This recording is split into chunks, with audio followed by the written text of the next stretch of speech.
Good afternoon, ladies and gentlemen. Thanks for the nice introduction. And if I had heard Mr. Schwamberger's presentation or seen before, I could have saved some of my stuff I want to talk about.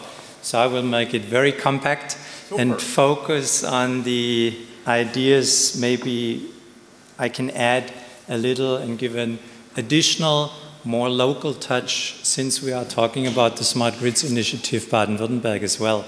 I think so. So, 4 sublines. It's the issue of big data and predictive technologies. Mr. Schwamberger already mentioned that big data only makes sense if I make use of it. So we're talking about predictive, and we're talking about technologies, analysis. Is it a must for utilities? I want to touch on drivers, challenges, technologies, and just a brief examples. Now I have to find out how to work this.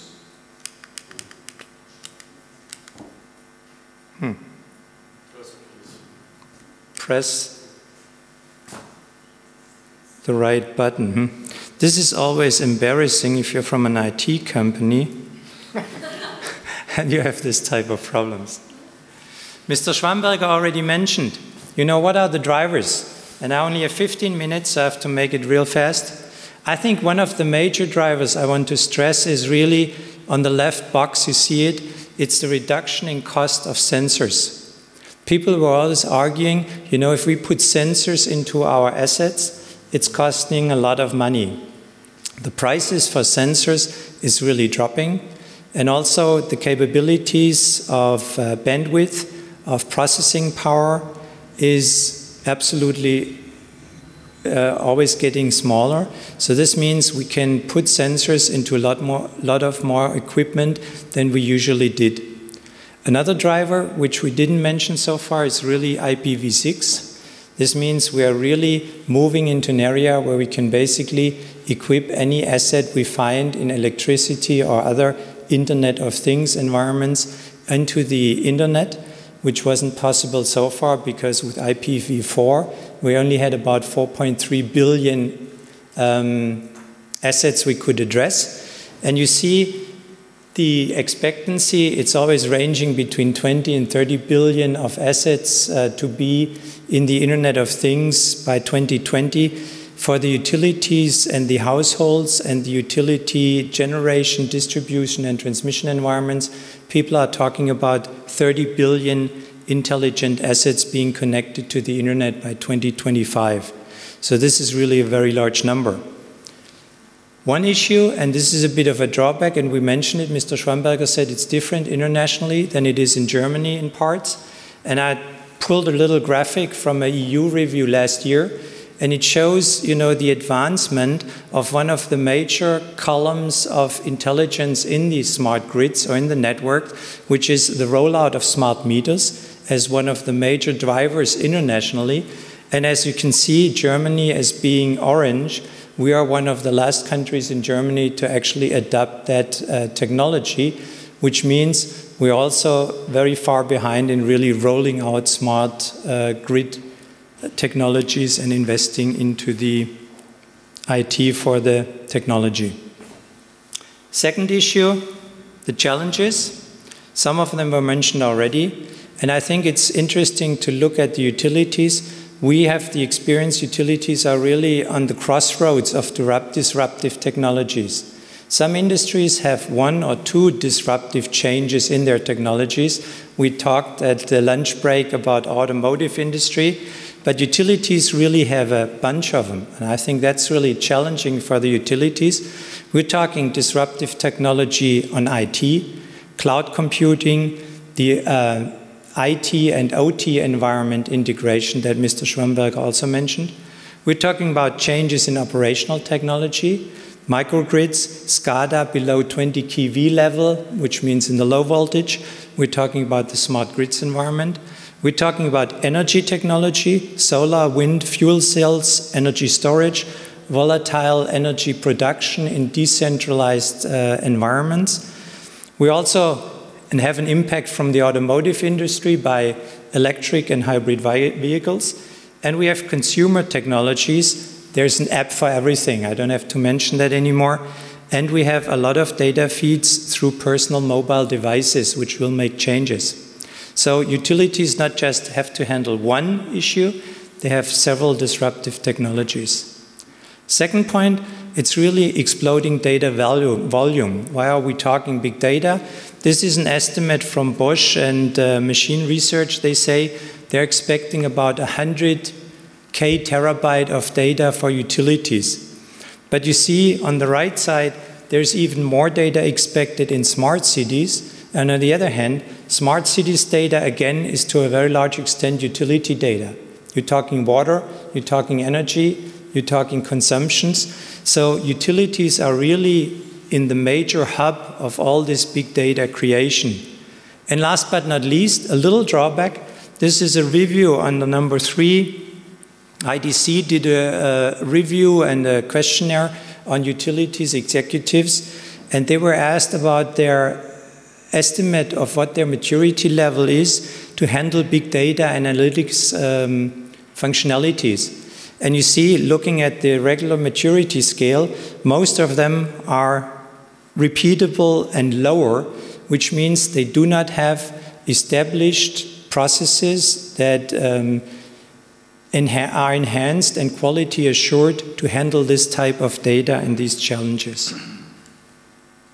I have to consider this. Third point, technology is there.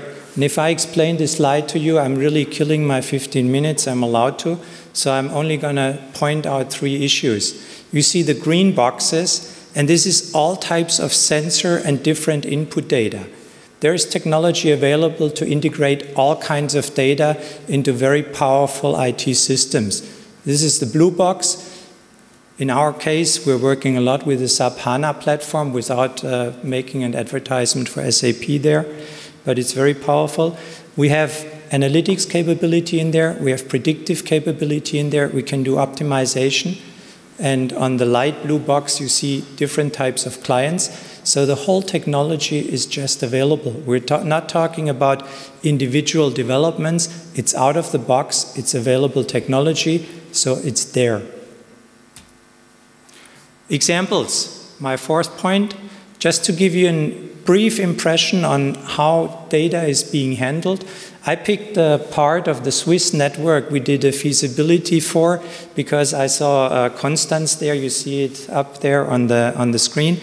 So looking at the network visualization, you see different colors, green, yellow, red. This is a state estimation of the situation of the grid network right at that moment, looking at the asset management. The quality, the load in the network, all types of things, and you see all the type of data that is loaded into this analysis and visualization environment. We call it grid analytics. It's really an example of what you can do with this type of technologies. Second example, we talked about changes in the customers.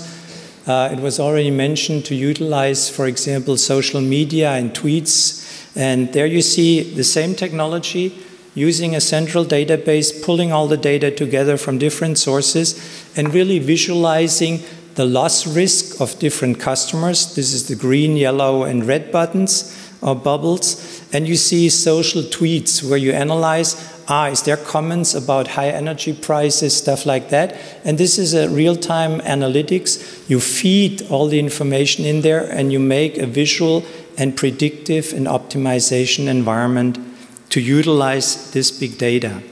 So, coming back to my first question, do utilities have to handle big data, analytics, and predictive? Yes, they do. And the big data is just the basis for analytics and predictive capabilities. What do we think are the strategic steps? Utilities, if they want to utilize this, they have to synchronize, tailor the IT to their business processes. They have to integrate. This means integrate big data strategies always with the predictive and analytics requirements that they see in their company. Secure, make sure that security and privacy of data is a core element of any type of big data strategy, because otherwise it won't be accepted and it won't be successful.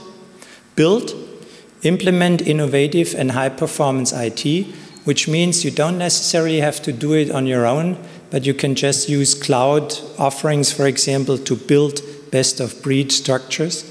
And innovate, which means utilize big data strategies, analytics, and predictive capabilities to create new business models and optimize the existing business models that you still have to run.